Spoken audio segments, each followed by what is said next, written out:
আসসালামু আলাইকুম ভিউয়ার্স, আজকে আপনাদের সাথে খুবই মজার একটা রেসিপি শেয়ার করব।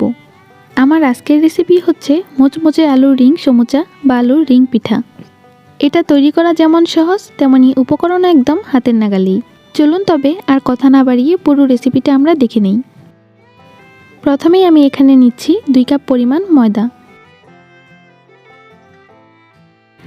1 চা চামচ দিয়ে দিচ্ছি কালো জিরা, এটা দিলে টেস্টটা খুবই ভালো আসে। স্বাদ মতো দিয়ে দিচ্ছি লবণ। এবার এই শুকনো উপকরণগুলো হাত দিয়ে ভালো করে মিশিয়ে নিতে হবে। তারপর দিচ্ছি 1 টেবিল চামচ পরিমাণ রান্নার তেল। এবার তেলটা এই ময়দার সাথে ভালো করে মিশিয়ে নিব।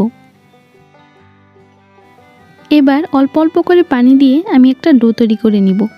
তবে খেয়াল রাখতে হবে ডোটা যাতে খুব বেশি নরম বা খুব বেশি শক্ত না হয়ে যায়।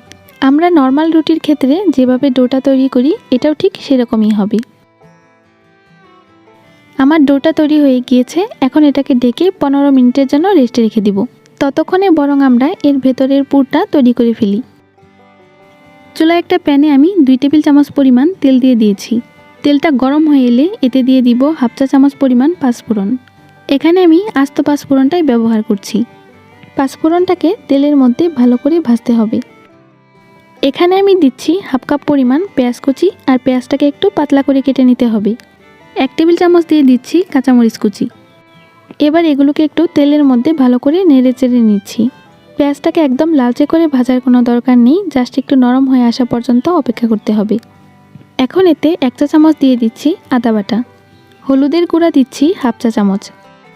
স্বাদ মতো দিয়ে দিচ্ছি লবণ। এবার অল্প একটু পানি দিয়ে মশলাগুলোকে ভালো করে কষিয়ে নিতে হবে। মশলাটা যখন ভালো করে কষানো হয়ে যাবে, অর্থাৎ পানিটা শুকিয়ে তেলটা এভাবে উপরে ভেসে উঠবে, তখন এতে আমি 2টা সেদ্ধ আলু দিয়ে দিব। আর আলুটা আমি আগে থেকেই ভালো করে ম্যাশ করে নিয়েছিলাম। এখন আলুটাকে মশলার সাথে ভালো করে মিশিয়ে 4 থেকে 5 মিনিটের মতো এটাকে নেড়ে চেড়ে নিতে হবে। এবার এতে আমি অ্যাড করব 1 টেবিল চামচ পরিমাণ ধনিয়া পাতা কুচি। ধনিয়া পাতাটা অ্যাড করার পর 1 মিনিটের মতো এটাকে নেড়ে চেড়ে নামিয়ে ফেলব। এবার এই ডোটাকে হাত দিয়ে ভালো করে মথে নিয়ে যে কয়টা আলুর রিং পিঠা বানাবো, একটা ছুরির সাহায্যে সেই কয়টা ভাগে এটাকে ভাগ করে নিচ্ছি।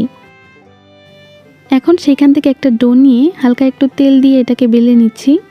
চেষ্টা করবেন ময়দা না ব্যবহার করে তেল দিয়ে এটাকে বেলে নিতে। রুটিটাকে খুব বেশি পাতলা বা খুব বেশি মোটা করে বেলে নেওয়া যাবে না। আমরা নর্মাল যে রুটিটা খাই এটা ঠিক সেরকম করে বেলে নিতে হবে। রুটিটা বেলে নিয়েছি, আর দেখুন এটা ঠিক এরকম মোটা হয়েছে।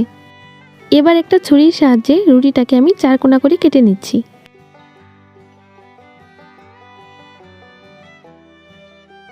বাড়তি অংশটা আমি তুলে নিচ্ছি, এটা দিয়ে পরে আবারও রুটি বেলে নেওয়া যাবে। এবার আমরা আগে থেকে যে আলুর পুরটা তৈরি করে রেখেছিলাম সেটা এর মধ্যে দিয়ে দিব। এই সাইডটাতে একটু পানি লাগিয়ে দিচ্ছি যাতে এটা খুলে না যায়। এবার এটাকে পেঁচিয়ে একটা রোলের মতো তৈরি করে নিতে হবে।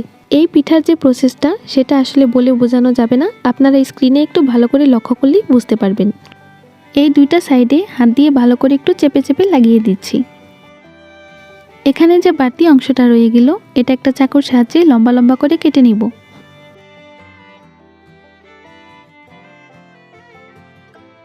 তারপর এই সাইডটাতে আবারও একটু পানি লাগিয়ে নিচ্ছি। এখন এটাকে আবারও রোলের মতো পেঁচিয়ে নিব। এবারে 2 সাইডে ধরে এটাকে পেঁচিয়ে একটা রিংয়ের মতো তৈরি করে নিব। এখন এই অংশটা হাত দিয়ে একটু ভালো করে চেপে চেপে লাগিয়ে নিচ্ছি। এই তো এটা তৈরি হয়ে গেল। ঠিক একইভাবে আমি বাকি পিঠাগুলো বানিয়ে নিব। এবার পিঠাগুলো ভাজার জন্য আমি চুলায় একটা প্যানে পরিমাণ মতো তেল দিয়ে দিয়েছি। তেলটা একটু গরম হয়ে এলে পিঠাগুলো দিয়ে দিব। তবে তেলটা একদম গরম করে পিঠাগুলো দেওয়া যাবে না, তাতে পিঠাটা মসৃণ হবে না আর এটা ক্রিস্পিও হবে না। আর পিঠাটা অবশ্যই অল্প আঁচে ভাজতে হবে, তাহলে দেখা যাবে এটা অনেক সময় ধরে ক্রিস্পি থাকবে। একটা পাশে একটু ভাজা হয়ে এলে এগুলোকে উল্টে দিব।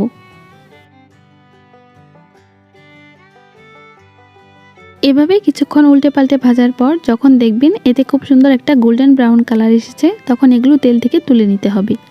তেলটা খুব ভালো করে ঝরিয়ে একটা কিচেন টিস্যুর উপর এগুলোকে তুলে নিচ্ছি। এতে এক্সট্রা যে তেলটা থাকবে সেটা এই টিস্যু শুষে নেবে। এভাবেই আমি সবগুলো পিঠা বানিয়ে নিব। ব্যাস তৈরি হয়ে গেল মুচমুচে আর খুবই মজাদার আলুর রিং সমোচা বা আলুর রিং পিঠা। বাচ্চাদের তো অনেক পছন্দের একটি খাবার, সেই সাথে বড়রাও এটা অনেক বেশি পছন্দ করবে। একটা পিঠা আমি আপনাদের সাথে একটু ভেঙে শেয়ার করছি। দেখুন এর উপরটা হয়েছে ক্রিসপি আর ভেতরটা একদম পুরে ভরা। আর স্বাদটা কেমন হয়েছে সেটা বুঝতে হলে তো অবশ্যই আপনাকে এই রেসিপিটা একবার ট্রাই করতে হবে। আজকের মতো তাহলে এখানেই বিদায় নিচ্ছি। সবাই অনেক ভালো থাকবেন আর আমার জন্য অনেক অনেক দোয়া করবেন। আল্লাহ হাফিজ।